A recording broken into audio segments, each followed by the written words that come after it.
Avanza a esta hora nuestra primera emisión de Red Más Noticias, emisión de la mañana, son ya las 6:47 minutos. Y la noticia hoy se confirma la adhesión del liberalismo, por supuesto, al nuevo gobierno del presidente electo Gustavo Petro. En las últimas horas conocimos el comunicado del jefe único de esa colectividad, César Gaviria, donde anuncia que se suma, por supuesto, al pacto histórico. También se suma la coalición Centro Esperanza. En el comunicado, el expresidente César Gaviria queda atento, por supuesto, a una posible participación política en el nuevo gobierno. Sin embargo, ayer escuchábamos a Gustavo Bolívar, uno de los principales escuderos de Gustavo Petro, donde decía que, por supuesto, los aceptan en el pacto histórico, pero que la representación ya no va a ser tan amplia con ministerios como lo habían contemplado inicialmente, cuando, recordemos, Gustavo Petro le coqueteó en su momento a César Gaviria, pero él finalmente decidió irse con el líder del Equipo por Colombia, el ex candidato Federico Gutiérrez.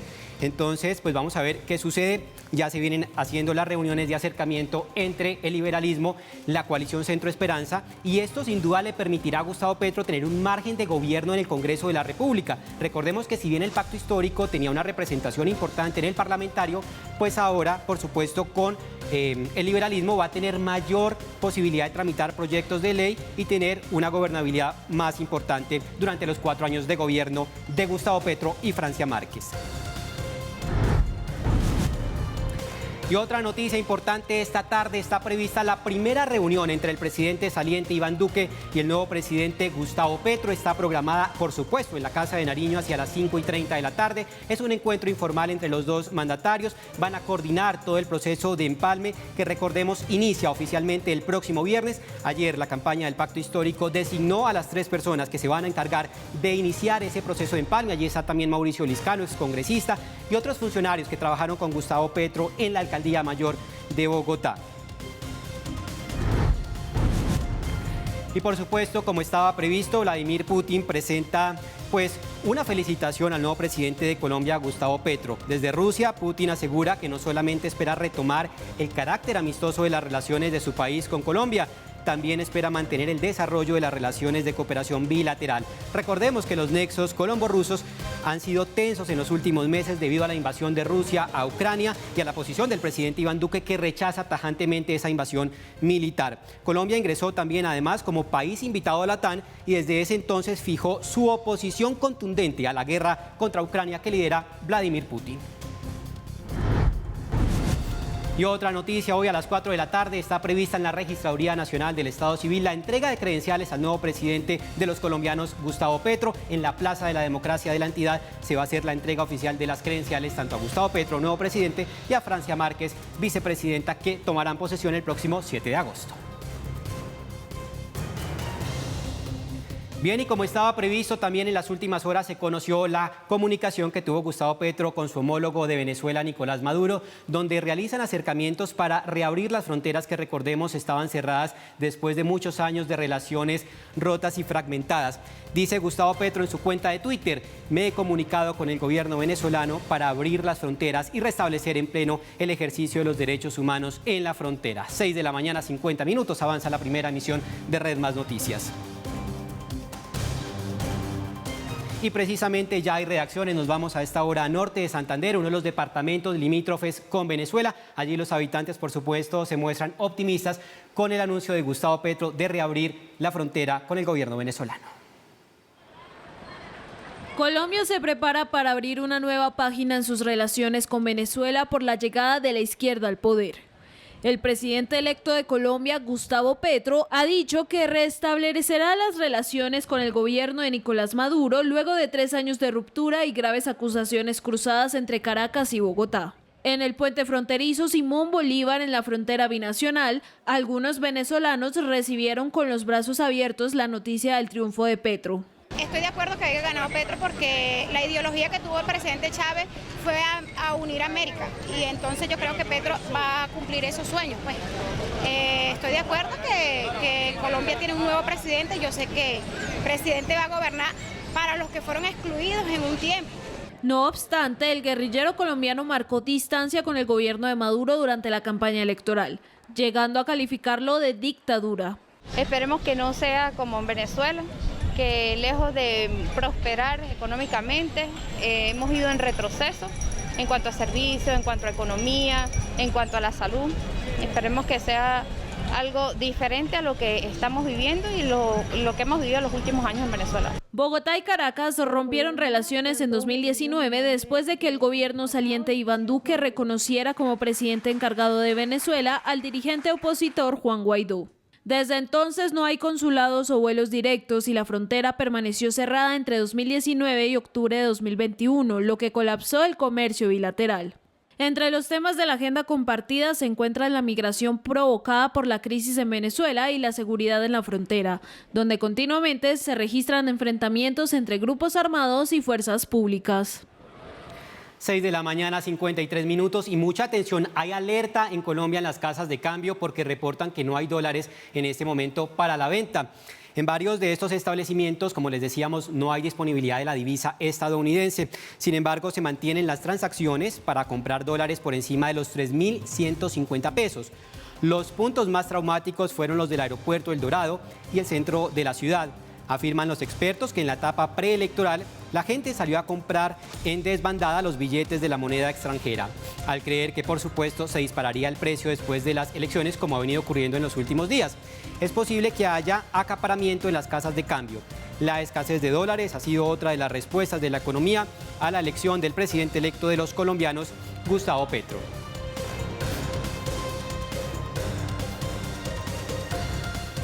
Y según analistas, el efecto Petro en la economía, por supuesto, ya empieza a tener consecuencias en los mercados y en la economía nacional y en las predicciones. Muchos estaban seguros de que el líder de la izquierda no llegaría a la presidencia y esto, por supuesto, ha alterado el tema de los mercados. Ya vemos la subida del dólar y la caída en el precio de las acciones de Ecopetrol y otras entidades. En general, los activos lo que están mostrando es un proceso de desvalorización. Esto, por supuesto, obedece a la sorpresa que tuvimos durante el fin de semana. Los analistas, las casas de apuestas y las encuestas estaban esperando que el resultado fuera diferente. Y ante esto estamos observando en estos momentos pérdidas en la tasa de cambio, pérdidas también en la deuda pública local y adicionalmente se están observando pérdidas también en el mercado de acciones. 6 de la mañana, 54 minutos. Lo que han dicho los analistas y le han recomendado al presidente electo Gustavo Petro desde el primer día que se conoció el resultado por parte de la registraduría es que debe nombrar primeramente al ministro de Hacienda. Esto genera, por supuesto, un poco de tranquilidad en los mercados internacionales, también genera un poco de estabilidad en la economía y de esta manera, pues, el precio del dólar se puede regular. Analistas, entonces, nos dan algunas recomendaciones de lo que podríamos esperar en el gobierno de Gustavo Petro. Habla Sergio Guzmán. Sí, algunos mercados ya estaban incluyendo un precio, ya estaban incluyendo la potencial elección de Gustavo Petro en el precio de las acciones y demás, y era de esperarse que hubiera un choque inicial bastante fuerte a la administración de Gustavo Petro. Esto no quiere decir que haya un pánico financiero o un pánico económico que esté desatándose en este momento. Lo que sí significa es nerviosismo. Y ese nerviosismo se traduce en un cambio de manos del dinero, un cambio de manos de las acciones, y eso trae una volatilidad al mercado. Sin duda hay gran nerviosismo en la economía, pero ya ven ustedes, dicen los expertos, que no se puede generar pánico económico. Son ya las 6 de la mañana, 56 minutos. Y lo decíamos ahora más temprano, por segundo día consecutivo cae el precio en la bolsa de Ecopetrol, la principal petrolera de los colombianos. En Bogotá, la acción cerró a 2.321 pesos y en Nueva York a 11,54 dólares.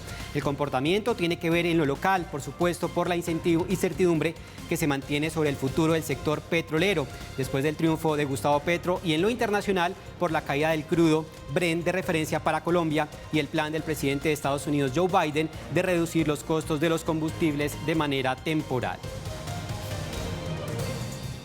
Vamos con nuestro periodista Alex Gómez. Alex, buenos días. Le cuento, Mauricio, que las noticias de Bogotá en estos momentos tienen que ver con el tema del invierno, con el tema de las lluvias, porque tenemos una mañana gris en toda la capital de la República. En estos momentos sigue lloviendo en toda la capital de la República, pero la situación más alarmante se sigue viviendo en Tocaimita, en la localidad de Usme. Allí se instaló el puesto de mando unificado y el balance más reciente que entregan las autoridades es que 66 personas resultaron afectadas, 36 de ellos son adultos, mientras que 30 son menores de edad. Pues también se delimitó un área en la que 43 predios resultaron afectados, de los cuales a 38 se les emitió una orden de evacuación, pero las personas que habitan esta zona de la capital de la República, en el sur de la ciudad, están pidiendo que les brinden más ayudas. Esto dice precisamente uno de los afectados. Pues lo que puedan dar, colchonetas, especialmente, pues no puedo decir que cama porque no creo que la vayan a traer, ¿no? Pero el resto, pues la cosa más importante para uno, pues para cobijas, esas cosas así por el estilo. Y precisamente hace pocos minutos el IDIGER nos entregó un balance y nos entregó también un reporte de que a esta hora está lloviendo en toda la capital de la República, por lo que la principal recomendación, especialmente para los conductores, para las personas que están transitando en vehículo en estos momentos por las principales vías del país, es que tengan precaución, porque pueden haber encharcamientos en algunas vías como la avenida Boyacá y la avenida 68 que pueden generar accidentes de tránsito. Es información con Alexander Gómez para Red Más Noticias. 7 de la mañana, 4 minutos. Avanzamos en nuestra primera emisión de Red Más Noticias. Ustedes recordarán al profesor Mauricio Zambrano del Merimao, docente de educación física, quien ha estado en el ojo del huracán en la opinión pública durante los últimos meses, sindicado del abuso de más de 20 menores que estudiaron en ese colegio. Pues bien, mucha atención, un juez revocó la libertad otorgada al profesor de ese colegio, Mauricio Zambrano. El docente fue dejado en libertad el pasado 11 de marzo, pero hoy en una nueva audiencia el juez decidió revocar la medida y enviarlo a un centro de reclusión. Zambrano es señalado de acosar y abusar sexualmente de 20 estudiantes del colegio Merimao cuando era docente de la institución. El abogado de las víctimas aseveró que Zambrano es considerado un peligro para la sociedad. El exprofesor será enviado a una cárcel.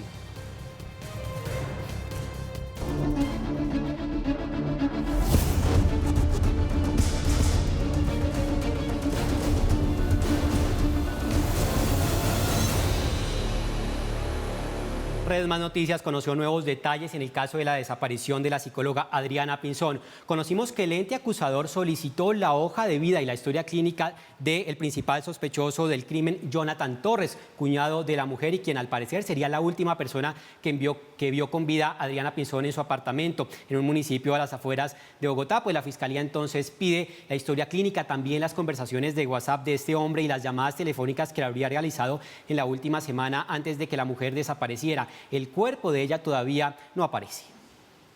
El viernes pasado, en pleno interrogatorio en el búnker de la Fiscalía, Jonathan Torres, la última persona que vio con vida a la psicóloga Adriana Pinzón, prefirió guardar silencio y cancelar la diligencia. El caso está en suspenso y lo cierto es que pese a la exhaustiva búsqueda de las autoridades, el cuerpo de Adriana no aparece. Él manifiesta que no cometió el hecho, que no sabe dónde está el cuerpo. Para la Fiscalía, también es clave el paso de Torres por la policía. En la institución, cuenta su abogado, prestó servicio en zonas rojas de orden público como explosivista y francotirador. Se pidió la hoja de vida de trabajo de mi cliente, la historia clínica de él, entre otros aspectos que va a valorar la Fiscalía, pues para tratar de establecer los sitios de ubicación o los sitios donde pudo haber estado él al momento de suceder los hechos. El ente investigador también rastrea los equipos de comunicación, tanto de Adriana como de Jonathan. Van a hacerle el estudio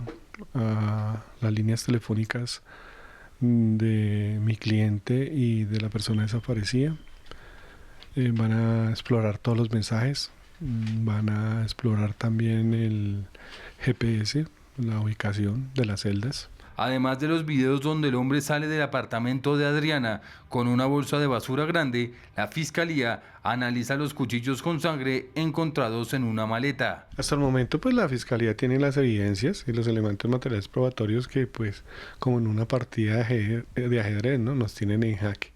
La salida, pues, miraremos a ver qué esgrime él, qué elementos materiales probatorios le va a aportar a la defensa. Para los investigadores es casi un hecho que Adriana Pinzón ingresó a su apartamento el 6 de junio en la noche, pero nunca más volvió a salir. La prueba más fuerte son los videos, porque en los videos aparece la víctima entrando, pero nunca más vuelve a salir. Mi cliente entrando y saliendo en 2 oportunidades, una sobre las 5 y otra sobre las 6:30 más o menos. El próximo martes 28 de junio, en una nueva audiencia, se espera qué versión entregará Jonathan Torres. Pues vamos a ver qué va a decir él, o sea, cuál es la versión real de lo sucedido y si tiene o no conocimiento del cuerpo de la persona desaparecida. El capturado podría enfrentar una pena de hasta 40 años de cárcel por los delitos de homicidio agravado y desaparición forzada. 7 de la mañana, 8 minutos. Seguiremos muy atentos al desarrollo de esta noticia judicial, la desaparición de la psicóloga. Y de otro lado, el invierno sigue haciendo estragos en Colombia. Familias del municipio de San Andrés, en el departamento de Santander, vivieron momentos de pánico cuando se desbordó la quebrada La Llorona. En los videos que ustedes ven en estos momentos en pantalla, se alcanza a observar que el nivel del agua alcanzó a sobrepasar los 2 metros, arrasando con todo a su paso. Las autoridades locales señalaron que el cauce de la quebrada dejó varias viviendas afectadas, un vehículo arrastrado y daños de gravedad en un colegio. En las próximas horas, funcionarios de la Gobernación de Santander viajarán al municipio para realizar un censo y analizar el alcance de los daños y, por supuesto, brindar la atención necesaria a los damnificados.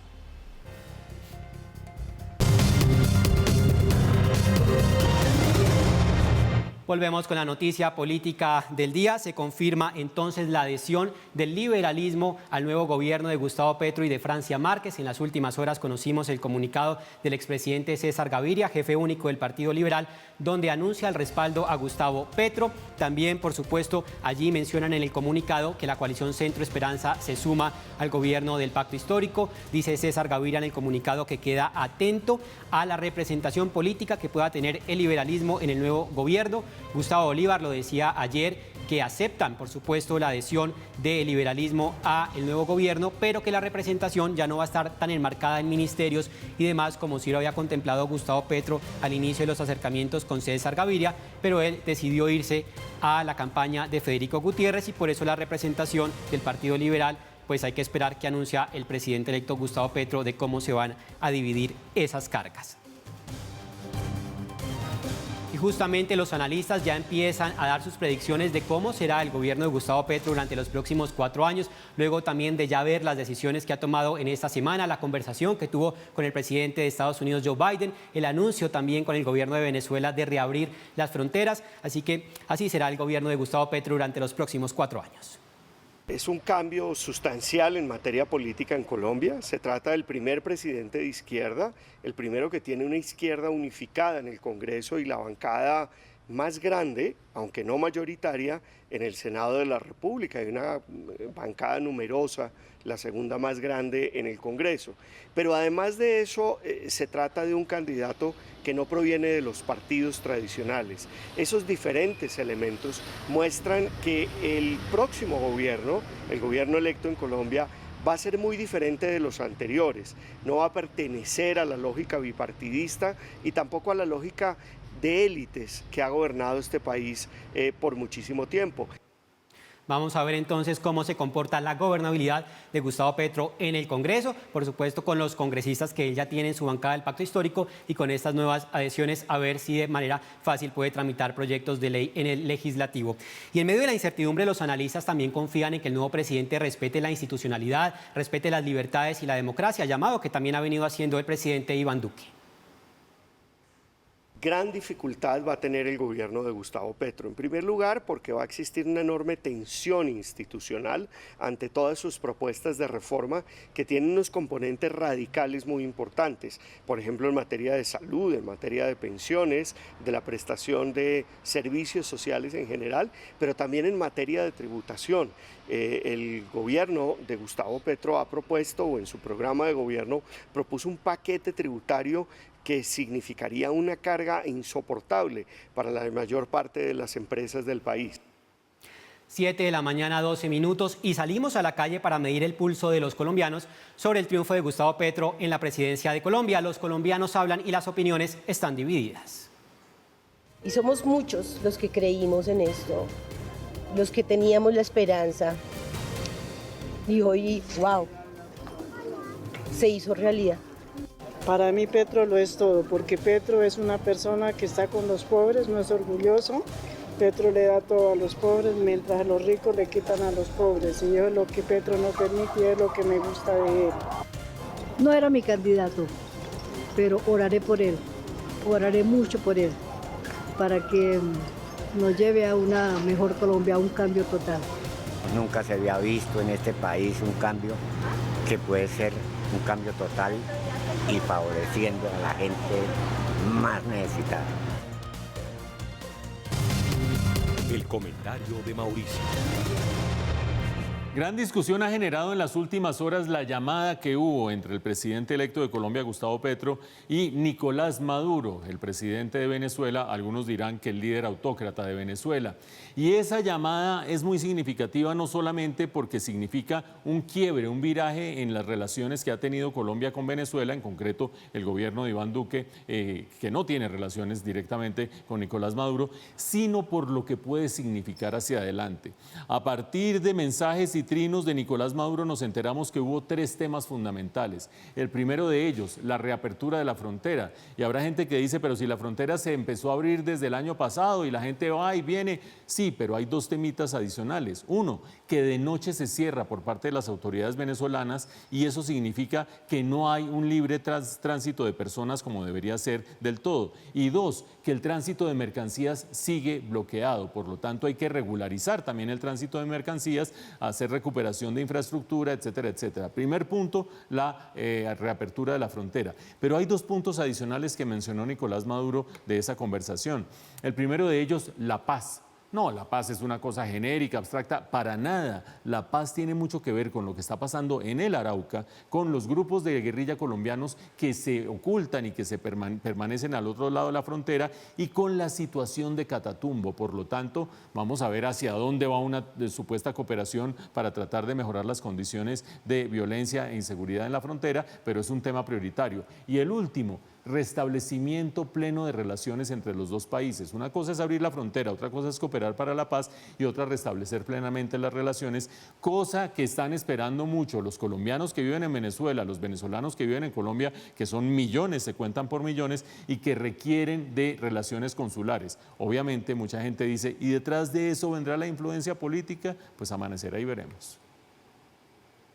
7 de la mañana, 15 minutos. Y otro de los desafíos que deberá enfrentar el nuevo presidente de los colombianos, Gustavo Petro, será su relación con las fuerzas militares y con la policía. Recordemos que también hubo choques con el general Zapateiro cuando supuestamente decían que estaba participando en política. Los analistas aseguran que nombrar un Ministerio de Defensa que genere confianza a alguien en esa cartera es fundamental para el desarrollo de las relaciones de Petro con la fuerza pública.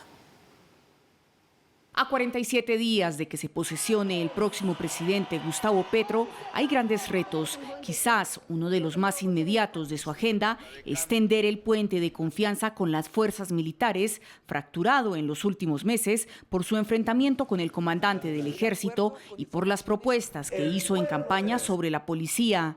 Sin embargo, la tarea es ardua. Las propuestas de Gustavo Petro de acabar con el ESMAD y trasladar la policía al Ministerio del Interior han generado todo tipo de reacciones.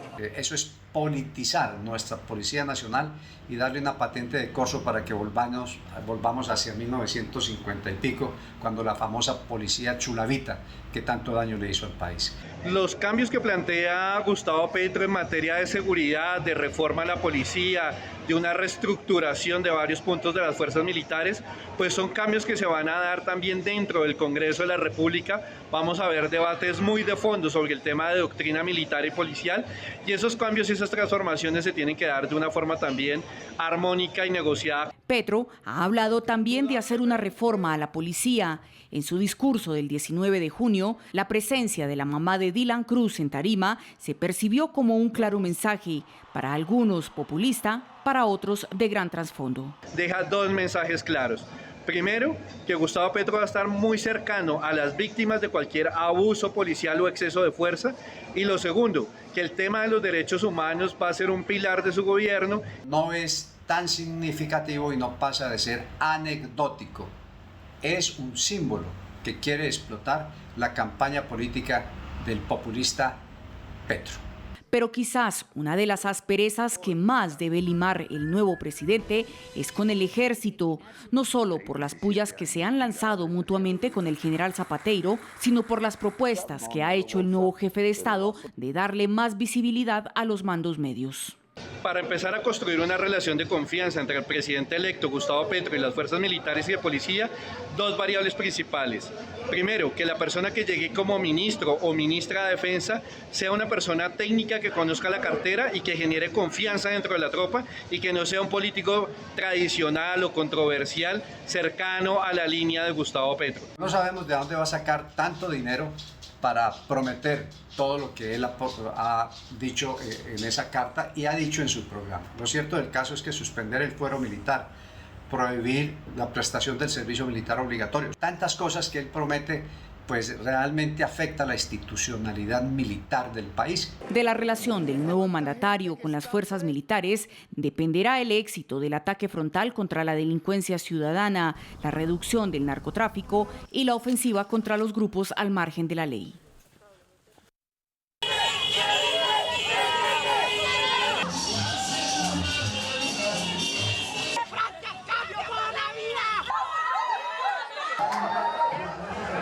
Interpretaciones de información para estirar la votación.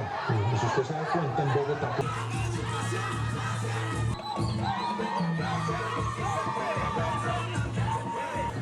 Son imágenes de la euforia que se vive en el municipio de Suárez, en el norte del departamento del Cauca, donde nació la vicepresidenta electa Francia Márquez. Y justamente desde ese municipio habló la hermana de Francia Márquez. Dice que espera que en este gobierno se trabaje para reducir la pobreza y el abandono estatal. Me dio mucha alegría, me dio hasta ganas de llorar, lloré y no sé, tengo mucha alegría, que no se dejó vencer por nada de obstáculo que le pusieron. Bien, y avanza esta primera emisión de Red Más Noticias. Vamos ahora con noticias de salud. El ministro de esa cartera, Fernando Ruiz, dijo que los colombianos tendremos que aprender a vivir con el COVID. Por su parte, el Instituto Nacional de Salud lanza una hipótesis y asegura que cuando el coronavirus se estabilice, tendremos 2 picos estacionales al año y que se comportará como una enfermedad respiratoria normal. Hemos visto un aumento de los casos y ya se ha salido de ese canal. Estamos monitoreando, por supuesto, la mortalidad. Hasta este momento no tenemos un aumento de la mortalidad, sin embargo, tenemos un aumento de casos, incluso de hospitalización, sobre todo de niños, que tenemos que seguir monitoreando. Y es muy importante entender, si los casos aumentan, pero no aumenta la mortalidad y vuelven a disminuir, estaríamos presenciando el comportamiento endémico que tendrá. Y el clima nacional, el pronóstico para hoy en las diferentes ciudades lo tenemos aquí en Red Más Noticias. En la capital de la República, en Bogotá, habrá una mínima de 7 grados centígrados. La máxima está prevista que marque 18 grados. Y en La Arenosa, en Barranquilla, 24 grados la mínima, 30 la máxima. Nos vamos a la ciudad de la eterna primavera, en Medellín. Habrá una mínima de 14 grados centígrados, la máxima para hoy en Medellín, 26 grados. Y en la sucursal del Cielo, en Cali, en el Valle del Cauca, la mínima 16 grados centígrados. Tendremos una máxima de 26 grados. Y finalmente en Bucaramanga, la tierra del ingeniero Rodolfo Hernández, mínima de 17 grados, una máxima de 25 grados centígrados. El pronóstico del clima para hoy en las diferentes regiones de Colombia, aquí en Red Más Noticias.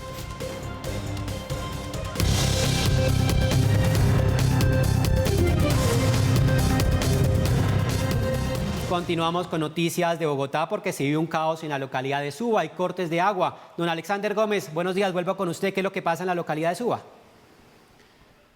Mauricio, muy buenos días. Los saludo nuevamente para contarle que efectivamente son por lo menos 30 barrios de esta localidad ubicada en el norte de la ciudad que en las últimas 24 horas vienen sufriendo cortes de agua debido a la reparación de una tubería en la avenida Ciudad de Cali con calle 139. Son obras que viene desarrollando la empresa de acueducto y alcantarillado de Bogotá y dicen que en el transcurso de esta mañana pues se va a normalizar el suministro. Sin embargo, en las últimas horas en varios barrios de esta localidad hemos visto a la gente que ha tenido que salir con sus baldes para tratar de coger agua con los carrotanques que ha dispuesto la empresa de acueducto y alcantarillado para estas zonas que se han visto afectadas. Pues la empresa de acueducto se compromete a que a más tardar hoy, en el transcurso de la mañana, se normaliza el servicio en toda la localidad. Hablemos ahora de una captura importante que logró la Policía Metropolitana de Bogotá en la localidad de Rafael Uribe Uribe,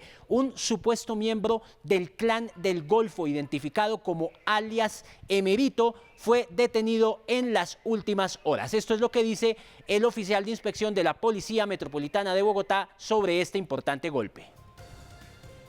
Se logra la captura del señor Emiro Sandoval Tarra, conocido al parecer con el alias de Emirito, el cual presenta una orden judicial requerida por el Juzgado 18 Penal Municipal del municipio de Cartagena.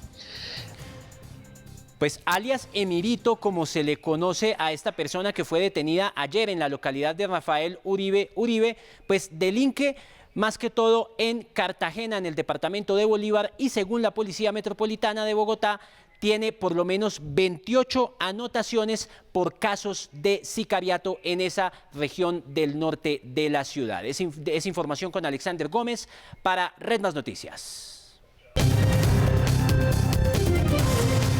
La lupa en Red Más. Este jueves comienzan las obras del proyecto del Regiotran de Occidente, que comunicará en 55 minutos a municipios de Cundinamarca con Bogotá, municipios por supuesto como Madrid, Mosquera y Facatativá. Hoy le ponemos entonces la lupa a este proyecto del Regiotran. ¿Cuánto se demorará la obra? ¿Cuánto cuesta la inversión? Aquí los detalles. Tras años y años de promesas, por fin Cundinamarca y Bogotá contarán con un sistema de transporte conjunto que moverá más de 140.000 pasajeros diarios de la llamada Sabana Occidente. 23 de junio comienza la etapa de construcción. Nosotros tenemos un contrato que ya tenía acta de inicio, pero que con ocasión de la pandemia se demoró un tiempo. Hoy ya podemos decir, después de la etapa precontractual de alistamiento del corredor, que inicia. El moderno tren saldrá de Facatativá y atravesará los municipios de Madrid, Mosquera y Funza. En total serán 17 estaciones, 8 en Cundinamarca y 9 en Bogotá. En el caso de la capital, el Regiotram se elevará en las intersecciones con la avenida Boyacá, la carrera 68, la NQS y las Américas. En la avenida Ciudad de Cali, el que se elevará será Transmilenio. Además de iniciar en el kilómetro 5 en Bogotá, y en octubre comienza la construcción desde Facatativá, desde donde serán las cocheras y el otro patio taller. La promesa es que alguien que hoy se demora 3 horas desde Facatativá a Bogotá con el Regiotram de Occidente haga el mismo recorrido en 55 minutos. Sobre el costo del pasaje, la tarifa será un poco más alta que la del Transmilenio, pero mucho menor al costo actual de pagar flota y varios transbordos. Ese es un valor que solo se puede definir una vez esté terminado el proyecto, porque este proyecto es una iniciativa público-privada que tiene una financiación del gobierno nacional de 1.3 billones, del gobierno departamental de 600.000 millones de pesos, y el excedente para llegar a 5 billones que lo aporte el privado es el que va a entrar a establecerse en esa tarifa cuando vaya a entrar en operación. La antigua vía férrea entre Bogotá y Facatativá se empezará a levantar en abril. El tren no utilizará esos rieles de trocha angosta, pero sí el espacio para acomodar las vías de ida y de regreso. El Regiotram será 100% eléctrico y estará compuesto por 18 trenes de 36 vagones. Los pasajeros que lo tomen podrán acceder desde las estaciones a Transmilenio y al metro. Además, ya se piensa en un sistema parecido en la línea de tren de Zipaquirá. La idea de este proyecto es que llegue hasta el kilómetro 5, es decir, que llegue y se conecte en este punto, que es aquí cercano a la gobernación. Este jueves, en un evento oficial, la gobernación de Cundinamarca dará inicio a esta obra de 40 kilómetros de extensión que, si el cronograma se cumple, se entregará en 3 años.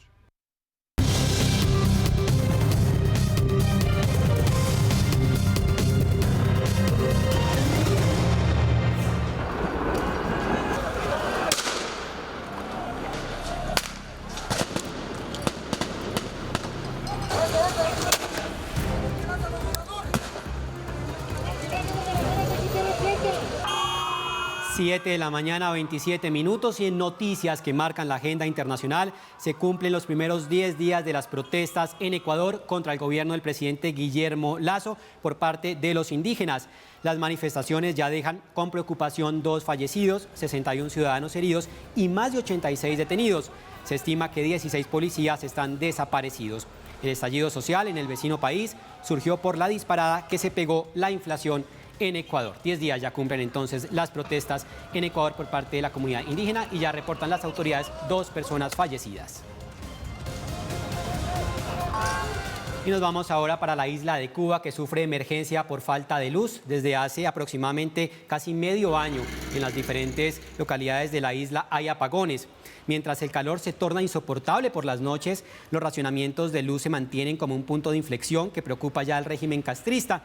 En varias ciudades de la isla no hay el suministro de energía. Desde el Palacio Presidencial expusieron en la televisión pública los problemas técnicos que se presentan por parte de las 2 centrales eléctricas. Para completar el funcionamiento de estas plantas depende del petróleo venezolano, cada vez más escaso, atendiendo que el régimen de Maduro anda más preocupado por la demanda interna. Apagón entonces en la isla de Cuba. Las fuertes olas de calor también además no ayudan, por supuesto, con los habitantes de La Habana y de otras localidades de Cuba. Medio año sin luz ya cumplen los cubanos.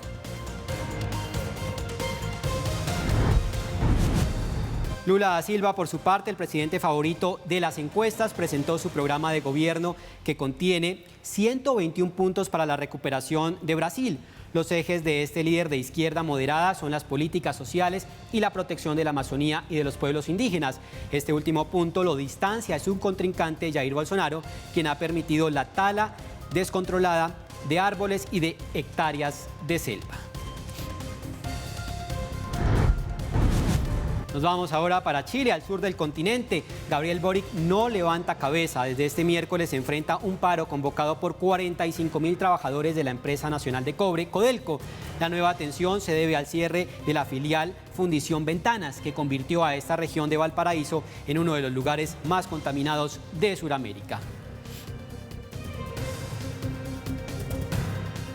Y nos vamos ahora para Afganistán. Un fuerte terremoto sacudió a ese país en las últimas horas. Más de 1.500 personas murieron. El régimen talibán pide a esta hora ayuda a la comunidad internacional para lograr rescatar a los cuerpos que están atrapados bajo los escombros y también mirar si hay personas sin vida.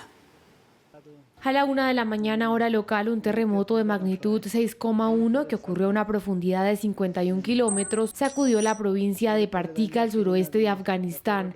Testigos informaron haber sentido el sismo tanto en Kabul, la capital afgana, como en algunas ciudades de Pakistán y la India.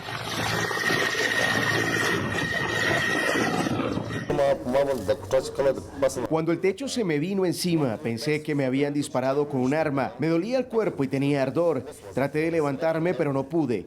Después de un tiempo logré levantarme, pero luego perdí la sensibilidad en mi cuerpo cuando vi a mi prima y al resto de mi familia bajo los escombros.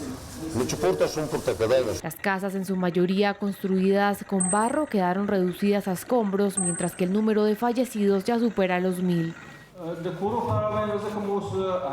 No podemos dar números exactos sobre cuántas casas fueron destruidas, pero estadísticas exactas que nos llegaron hace unos minutos dicen que pueblos enteros fueron destruidos y hubo un pueblo donde no quedó ni una sola casa. No tengo el número exacto de cuántas casas fueron destruidas, pero obviamente fueron miles.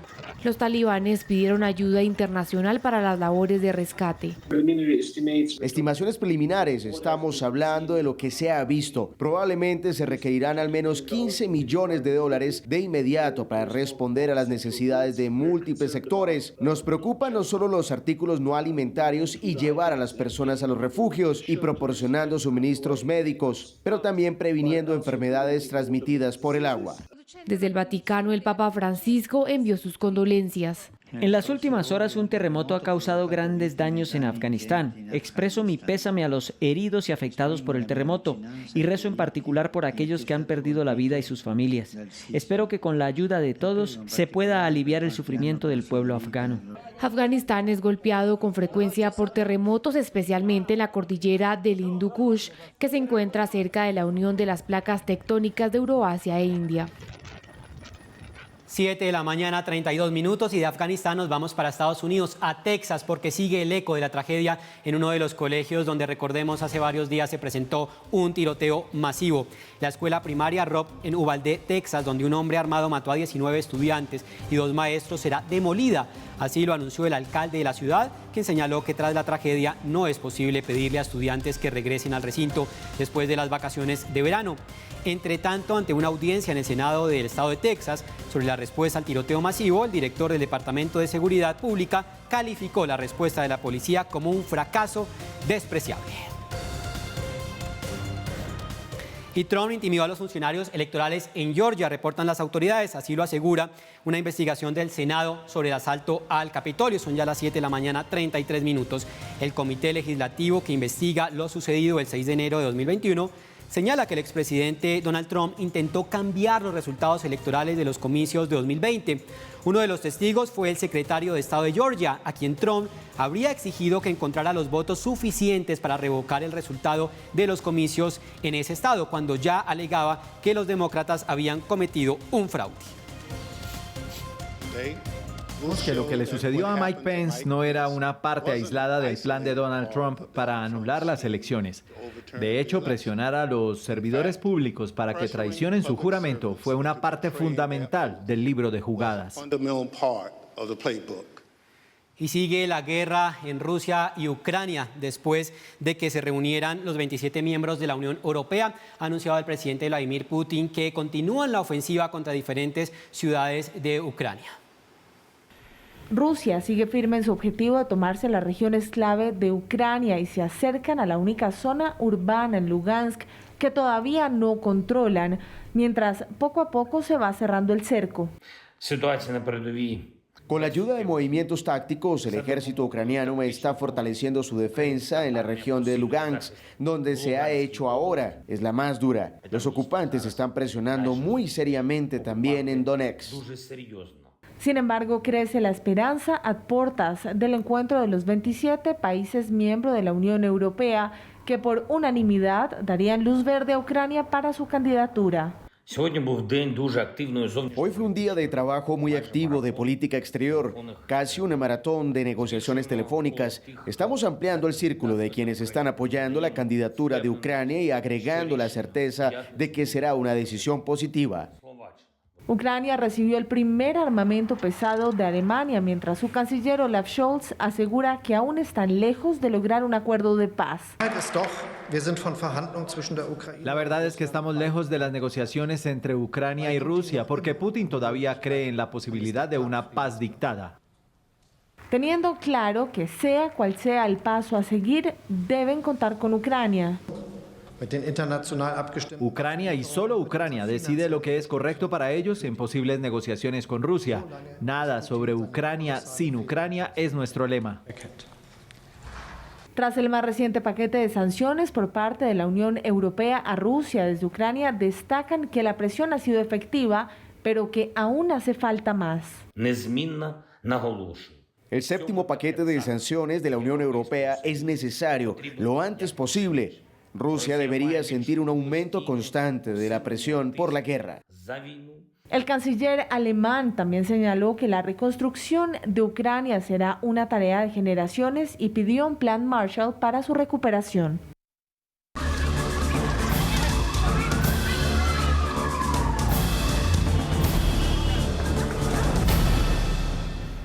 Siete de la mañana, 36 minutos. ¿Y qué será noticia hoy en esta parte del hemisferio? Mucha atención porque la inflación en Argentina superó cifras históricas, incluso por encima de las de Venezuela.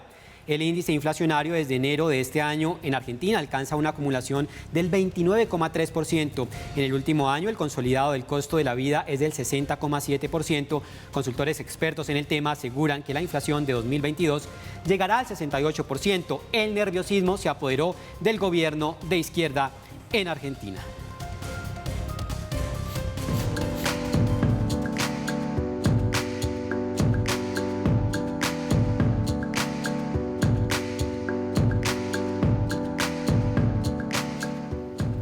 Y la sequía y las altas temperaturas producen en Europa que bajen los niveles del río Tíber en Roma.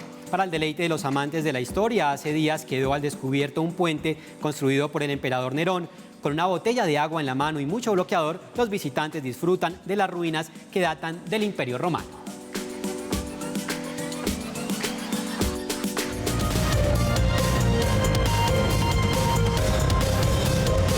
Gracias por seguir con nosotros en Red Más Noticias, 7 de la mañana, 42 minutos, y vamos a hablar ahora de la economía de Estados Unidos. Una recesión en ese país es inminente, así lo han adelantado, por supuesto, varios analistas económicos. También ayer lo decía uno de los líderes ricos del mundo, Elon Musk. Mientras tanto, la Reserva Federal sigue aumentando las tasas de interés y los expertos dicen que esta decisión no sería a largo plazo.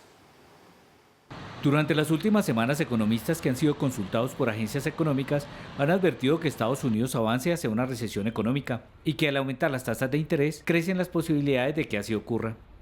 De hecho, hay un grupo de economistas que ya señalan que la recesión está a la vuelta de la esquina, en 2023.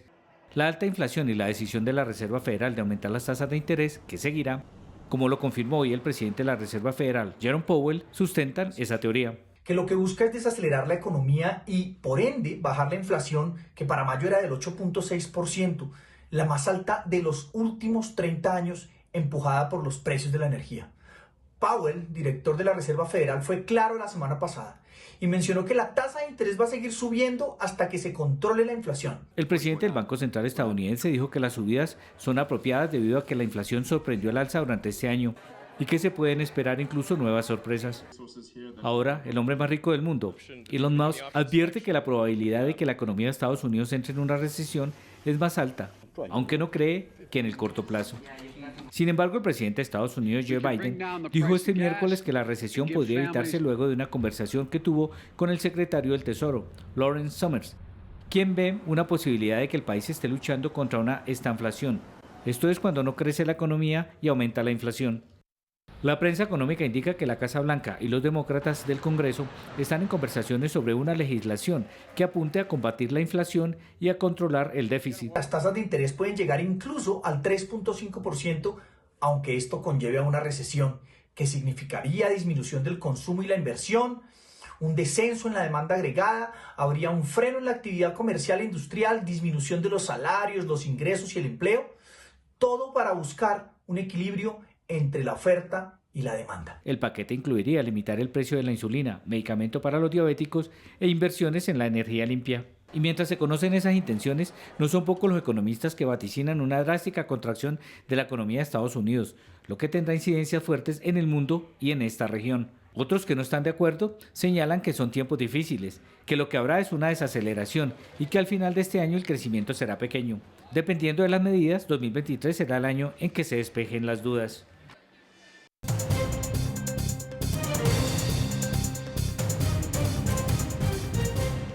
Siete de la mañana, 45 minutos, y saludamos a esta hora de la mañana a Joana Polanco, que nos acompaña como siempre de Más Data. Joana, buenos días. Pues mire. Hola, buen día, Mauricio, ¿qué tal? Un saludo muy especial para usted, para todos los televidentes. Bueno, Joana, conocimos las empresas más grandes de Colombia, las 1000, ha dicho las supersociedades. Así es, mire, Mauricio, el informe de estas 1000 empresas que se realiza cada año teniendo en cuenta la información financiera que las empresas del país le entregan a las supersociedades, pero también a todas las otras superintendencias como la de vigilancia, seguridad privada, salud, servicios públicos, transporte, pues indica que hay buenas noticias. Se observa un repunte significativo de los ingresos de varias de las compañías del país. Por ejemplo, los ingresos operacionales del grupo de esas 1000 empresas más grandes crecieron de manera significativa, 30.3%, estos son 908 billones de pesos con respecto a 2020, cuando fueron 697 billones y 124 billones más que en el año 2019. Y le cuento, Mauricio, cuáles fueron las 5 empresas más grandes según este ranking, cuyo criterio es el de los ingresos operacionales. En primer lugar es Ecopetrol, que además tuvo un aumento del 79.1%. Segundo lugar para Terpel, con un aumento del 35%. Reficar, que tuvo un aumento parecido al de Ecopetrol, 76.3%. Claro, 10%. Y el Grupo Éxito, con un crecimiento del 6.8%. Joana, importantes empresas que aparecen en este listado. ¿Qué podemos destacar entonces de cifras importantes en esta entrega que hace la Supersociedades, Joana? Pues mire, varias cosas. Primero, sobre la utilidad neta. En 2020 totalizaron 45 billones, mientras que en el año 2021 fueron 98 millones. Esto es un crecimiento entonces del 115.1%. Sobre las pérdidas, se habla de 9.8 billones para el año 2021. Esto significa una caída de 5.4 billones. Además, pues se redujo también el número de empresas que las declaran, bajó a 88 y en el año 2020, pasó de 208 en el año 2020 a 120 en el año 2021. Y también es muy importante anotar, Mauricio, para finalizar, que la tasa de crecimiento del patrimonio, del activo y del pasivo estuvo por encima de la tasa de crecimiento promedio de los últimos 5 años. Así que para este grupo de empresas que por supuesto jalonan la economía, que por supuesto generan tanto empleo, el panorama en este informe es bastante favorable. Johanna, muchas gracias como siempre por acompañarnos en Red Más Noticias. Un feliz día. Igualmente, Mauricio, y no olviden ingresar a www.datayfx.com si quieren estar al tanto de todo lo que ocurre en las finanzas y la economía. Mañana nos vemos para cerrar esta semana corta con más data. Al cierre. 7 de la mañana, 58 minutos, y al cierre de esta emisión de Red Más Noticias vamos con la noticia más importante política del día. Se confirma la adhesión del liberalismo al nuevo gobierno del presidente electo de los colombianos, Gustavo Petro, y de Francia Márquez. En las últimas horas se conoció un comunicado del jefe único del Partido Liberal, César Gaviria, donde anuncia su adhesión. También informan allí en el comunicado que se une la coalición Centro Esperanza. Piden también una participación política en el nuevo gobierno. Gustavo Bolívar decía en las últimas horas que aceptan la vinculación del Partido Liberal al gobierno del Pacto Histórico, pero que la representación ya no sería en ministerios importantes como estaba prevista cuando Gustavo Petro empezó a hacer coqueteos con César Gaviria antes de que se fuera donde Federico Gutiérrez. A las 5:30 de la tarde de hoy está programado el primer encuentro entre el presidente saliente de los colombianos, Iván Duque, y el presidente entrante, Gustavo Petro. Es una reunión informal. Allí van a trabajar en los detalles para el empalme que iniciará el próximo viernes ya con la comisión que ha delegado el presidente electo Gustavo Petro. Reunión entonces hoy del presidente Iván Duque con el presidente electo Gustavo Petro, 5:30 en la Casa de Nariño. Y Vladimir Putin, presidente de Rusia, felicitó al presidente electo de los colombianos, Gustavo Petro. Putin no solo espera retomar el carácter amistoso de las relaciones de su país y Colombia, también espera mantener el desarrollo de las relaciones de cooperación bilateral. Los nexos colombianos-rusos han sido tensos en los últimos meses. Bien, y así llegamos al final de esta emisión de Red Más Noticias, nuestra primera emisión de la mañana. La ampliación de todas las informaciones a las 12:30 del mediodía en nuestra próxima emisión. Hasta entonces.